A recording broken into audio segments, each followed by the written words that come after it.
How to score 80+ in chemistry in the last 2 month. Chemistry एक ऐसा subject है जिसके अंदर में आप सबसे कम समय में सबसे ज़्यादा स्कोर कर सकते हो। अगर केमिस्ट्री में आपको आंसर पता है तो उसके गलत होने के चांसेस कम होते हैं as compare to physics and maths. और इसके बाद भी ज़्यादातर जी एस्पिरेंट्स का सबसे ज़्यादा कम स्कोर केमिस्ट्री में ही आ रहा है। Remember this, chemistry is easy but not simple. और वो इसलिए क्योंकि केमिस्ट्री के अंदर में physical chemistry, inorganic chemistry, organic chemistry, इन सब के लिए अलग अलग पढ़ना पड़ता है। इन सब की अलग स्ट्रैटेजी होती है। किसी चीज़ के अंदर में आपको लॉजिकली क्वेश्चन सॉल्व करने हैं तो किसी चीज़ के अंदर में आपको रटना है। और केमिस्ट्री में जिसने स्मार्ट वर्क कर लिया, जिसने इस प्रोसेस को समझ लिया, उसके लिए केमिस्ट्री बहुत ज़्यादा आसान है। Well, based on past record exam में आपको अप्रॉक्सीमेटली 55% ईजी लेवल पूछी जाएगी, 30% medium level and 15% tough level. इसके अंदर में ईजी लेवल के क्वेश्चंस मतलब जिसके अंदर में अगर आपको बेसिक फॉर्मूला पता है या कंसेप्ट पता है तो आप उस क्वेश्चन को सॉल्व कर दोगे।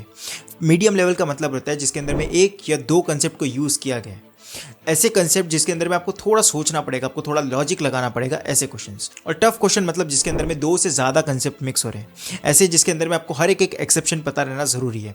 ऐसे क्वेश्चंस जिसके अंदर में आपको लॉजिक लगाने की ज़रूरत है, आपको सॉल्व करने की ज़रूरत है बहुत ज़्यादा, और एक्यूरेसी मैटर करेगी। बट हमारा फोकस सिर्फ और सिर्फ ईजी और मीडियम सेक्शन के ऊपर में होना चाहिए जो 85% बनाते हैं। और इस वीडियो में हम स्पेसिफिकली देखेंगे कि फिजिकल, इनऑर्गेनिक, ऑर्गेनिक केमिस्ट्री को कैसे किस तरीके से पढ़ना है, कौन से इंपॉर्टेंट चैप्टर्स हैं, और वो सारे इंपॉर्टेंट चैप्टर्स को कवर करने के लिए रिसोर्स भी डिस्कस करेंगे कि आपको प्रैक्टिस कहाँ से करनी है। लास्ट मिनट के ऊपर में आपको एनसीईआरटी किस तरीके से रीड करनी है, क्वेश्चन कौन से सॉल्व करने हैं, पीवाईक्यू इनफ है 99% स्कोर करने के लिए या 80 के अबव स्कोर करने के लिए। So now let's start with organic chemistry. Well, जैसे कि मैंने मेंशन किया, chemistry is an easy subject but not simple. इसलिए आपको सेपरेटली पता रहना चाहिए कि हर एक सब्जेक्ट के लिए किस तरीके से पढ़ना है। ऑर्गेनिक के अंदर में जीओसी सबसे ज़्यादा इंपॉर्टेंट चैप्टर्स है और ये प्री रिक्विजिट भी होगा सामने आने वाले चैप्टर्स के लिए। सो ऑर्गेनिक को आपको करना बहुत ज़्यादा इंपॉर्टेंट है। और जब आप ऑर्गेनिक को पढ़ रहे हो तो ये चीज़ का भी ध्यान रखना है कि आपको हर एक कंसेप्ट के बहुत ज़्यादा डीप में नहीं घुसना, वरना जेईई एस्पिरेंट 3 से 4 हफ्ते सिर्फ और सिर्फ जीओसी के ऊपर ही लगा देते हैं। आपको बेसिक लेवल के ऊपर में करते जाना है जिससे आप सामने के चैप्टर्स के ऊपर में फोकस कर पाओ। वेल, सामने हम इंपॉर्टेंट चैप्टर्स भी डिस्कस करेंगे, टॉप 7 चैप्टर्स फॉर ऑर्गेनिक, और उसके रिसर्च भी डिस्कस करेंगे। बट बिफोर दिस आपको प्रीवियस ईयर क्वेश्चन सॉल्व करना बहुत ज़्यादा इंपॉर्टेंट है क्योंकि ऑर्गेनिक के अंदर में आपको सेम टाइप के क्वेश्चंस रिपीट होते हुए दिख रहे होंगे। सो ऑर्गेनिक के अंदर में प्रीवियस ईयर क्वेश्चंस बहुत ज़्यादा इंपॉर्टेंट है। और इसके अलावा जो एनसीईआरटी के एक्सरसाइज क्वेश्चन होते हैं या जितने भी टेबल्स दे रखे होते हैं, ये सारे करना इंपॉर्टेंट है। Now let's come to inorganic chemistry. But उसके पहले जो आप एनसीईआरटी पढ़ोगे या लास्ट मिनट के ऊपर में एनसीईआरटी पढ़ना थोड़ा डिफिकल्ट होता है, थोड़ा बोरिंग प्रोसेस होती है कि उसे लाइन बाय लाइन पढ़ना, उसे हाईलाइट करना और उसमें से नोट्स निकालना। उससे ज़्यादा मैं प्रेफर करता हूं, जो मैंने अपने टाइम पे भी यूज़ किया था, कि आप रेडीमेड नोट्स यूज़ कर सकते हो या आप शॉर्ट नोट यूज़ कर सकते हो या जो फ्लैश कार्ड्स आते हैं आप वो यूज़ कर सकते हो। जैसे अपने टाइम पे मैंने ये रैंचो रिवीजन के फ्लैश कार्ड्स यूज़ किए थे और इसके अंदर में एनसीईआरटी के हर एक इंपॉर्टेंट लाइन, इंपॉर्टेंट फॉर्मूला और सारे एक्सेप्शंस को पॉइंट आउट कर रखा है। और इस तरीके के कलरफुल और इंटरेक्टिव कार्ड से आपको पढ़ने का भी और ज़्यादा मन करता है। 50 फ्लैश कार्ड्स के अंदर में JEE main plus JEE advance की पूरी फिजिकल केमिस्ट्री कवर की जाती है, प्लस आपको यहाँ पर चैप्टर वाइज वेटेज भी प्रोवाइड किया जाता है। वेल, इन कलरफुल और इंटरेक्टिव कार्ड्स के अंदर में हर एक चैप्टर के सारे इंपॉर्टेंट पॉइंट्स कवर कर रखे हैं। अगर आप इन कार्ड्स को यूज करते हैं तो आपको नोट्स बनाने की जरूरत नहीं है क्योंकि इसके अंदर में हर एक फॉर्मूला और हर एक इंपॉर्टेंट पॉइंट को कवर कर रखा है। This cards are very easy to handle and can be carried in pocket. Organic और इनऑर्गेनिक केमिस्ट्री के लिए आपको ये बुकलेट प्रोवाइड की जाती है जिसके अंदर में चैप्टर वाइज सारी इनऑर्गेनिक और इनऑर्गेनिक को कवर कर रखा है। इन नोट्स के अंदर में हर एक ट्रेंड और एक्सेप्शन डिटेल में मेंशन किया गया है, जैसे एटॉमिक रेडियस का trend, ionisation, enthalpy, penetration effect, proper figure और विजुअलाइजेशन के साथ में आपको सारी चीजें एक्सप्लेन कर रखी है। इसी तरीके की सेम बुकलेट आपको ऑर्गेनिक केमिस्ट्री के लिए भी मिलती है। ये कलरफुल और इंटरेक्टिव नोट्स आपका बहुत ज्यादा टाइम सेव करेंगे। Without missing a single point, इस नोट्स के अंदर में सारे चैप्टर्स के इंपॉर्टेंट एक्सेप्शन और ट्रेंड्स को मेंशन कर रखा है। और मैं आपको यही रिकमेंड करूंगा कि लास्ट मिनट पर एनसीईआरटी पे टाइम वेस्ट करने से बेटर है इस फ्लैश कार्ड को यूज करो। सेम इसी तरीके से आपको ऑर्गेनिक और इनऑर्गेनिक के लिए भी शॉर्ट नोट्स मिल जाते हैं जिसके अंदर में हर एक एक्सेप्शन या ट्रेंड्स को मेंशन कर रखा है। तो make sure to check it out. Rancho revision flash card से आपको ऑर्गेनिक, इनऑर्गेनिक और फिजिकल केमिस्ट्री के लिए मिल जाते हैं, प्लस ये फिजिक्स और मैथ्स के लिए भी अवेलेबल है। All the links are in the description, make sure to check it out. So now let's come to inorganic chemistry. अब इनऑर्गेनिक केमिस्ट्री का ये सबने एक मिसकंसेप्शन बना रखा है कि इसमें आपको रट्टा ही मारना होता है और इसलिए किसी को भी इनऑर्गेनिक केमिस्ट्री पढ़ने का बिल्कुल भी मन नहीं करता। कोटा फैक्ट्री ने इसे अलग बदनाम कर रखा है कि इनऑर्गेनिक केमिस्ट्री में सिर्फ और सिर्फ एक्सेप्शंस ही होते हैं जिसके कारण ये कंप्लीटली इलॉजिकल बन जाती है। लेकिन वही 50% इनऑर्गेनिक केमिस्ट्री लॉजिकली पढ़ना पड़ता है। आप 3 से 4 क्वेश्चन एक्सपेक्ट कर सकते हो चैप्टर जैसे कि chemical bonding, periodic properties, coordination, जिन चैप्टर्स को आपको लॉजिकली पढ़ना पड़ता है। और इसके अलावा जितना 50% बचा उसके अंदर में आपको डेफिनेटली रटना पड़ेगा। लेकिन ज़्यादा फोकस मत करो एक्सेप्शन को समझने के ऊपर में, जस्ट रट लो और उसके आगे बढ़ो। हर एक एक्सेप्शन की डीप में आपको जाने की जरूरत नहीं है। आपको जेईई जैसे जैसी बुक सॉल्व करने की जरूरत नहीं है। क्वेश्चंस आपको बेसिक लेवल पर ही पूछे जाएंगे। और ये भी एक मिसकंसेप्शन है कि इनऑर्गेनिक केमिस्ट्री को आपको लास्ट में पढ़ना चाहिए ताकि आप एग्जाम के पहले पढ़ो और आपको वो याद रह जाए, लेकिन ऐसा बिल्कुल नहीं होता। इनऑर्गेनिक केमिस्ट्री कंप्लीटली एक कॉन्फिडेंस का खेल है। अगर आपको कॉन्फिडेंस है कि आंसर सही है तो उसके अंदर में गलत होने की कोई चांस नहीं बनते। या तो आपको आता है या नहीं आता है, आप 2 सेकंड में उसे टिक करके आगे जा सकते हो। यही वो एक सेक्शन है जिसके अंदर में आपका सबसे ज्यादा टाइम सेव हो रहा होगा। और इसलिए इनऑर्गेनिक केमिस्ट्री को आपको पहले से पढ़ते रहना है, उसे बार बार रिवाइज करते रहना है। जितना ज्यादा कॉन्फिडेंस होगा उतने ज्यादा मार्क्स आएंगे, उतना ज्यादा टाइम सेव होगा इनऑर्गेनिक केमिस्ट्री में। और इनऑर्गेनिक केमिस्ट्री के लिए या तो आप फ्लैश कार्ड या शॉर्ट नोट्स यूज कर सकते हो, या आपको एनसीईआरटी को लाइन बाय लाइन रीड करना है, उसके एग्जांपल्स में जितने भी क्वेश्चन दे रखे वो सॉल्व करने, एक्सरसाइज के सारे क्वेश्चन सॉल्व करने, हर एक टेबल देखना है जो हाईलाइट करके दिए जाते हैं अलग से टेबल, उनको सबको याद करना है क्योंकि एनसीईआरटी से सबसे ज्यादा क्वेश्चन पूछे जाएंगे इनऑर्गेनिक केमिस्ट्री के अंदर। और हर एक डायग्राम भी बहुत ज्यादा इंपॉर्टेंट है। Now let's talk about physical chemistry. और फिजिकल केमिस्ट्री के अंदर में सबसे बड़ी प्रॉब्लम एस्पिरेंट्स की ये है कि इनको लगता है कि हमें बहुत ज्यादा टफ क्वेश्चन सॉल्व करने की जरूरत है, लेकिन ऐसा बिल्कुल नहीं है। फिजिकल केमिस्ट्री के अंदर में जो वेटेज है वो चैप्टर वाइज डिस्ट्रीब्यूट कर दिया गया है। सो हर एक चैप्टर को कुछ स्पेसिफिक अप्रॉक्सीमेटली एक वेटेज दे दिया गया है कि इसमें से इतने नंबर के क्वेश्चन पूछे जाएंगे, जो हम सामने डिस्कस करेंगे इंपॉर्टेंट चैप्टर्स के लिस्ट में। बट फिजिकल केमिस्ट्री के अंदर में हमें यह ध्यान में रखना है कि हमें बहुत ज्यादा टफ या डिफिकल्ट क्वेश्चन सॉल्व नहीं करने। जो भी आप बुक सॉल्व कर रहे हो उसके जो सॉल्व एग्जाम्पल है या जो लेवल 1 क्वेश्चन है, आपको प्रैक्टिस के लिए भी सिर्फ और सिर्फ वही यूज करने। और जब भी आप प्रैक्टिस कर रहे हो तो फिजिक्स या मैथ्स की तरह क्वेश्चन को आधे में नहीं छोड़ना है कि इसके बाद तो कैलकुलेशन वाला पार्ट हम कर ही देंगे। आपको फाइनल आंसर तक उस क्वेश्चन को सॉल्व करना है, इवन प्रैक्टिस के दौरान भी।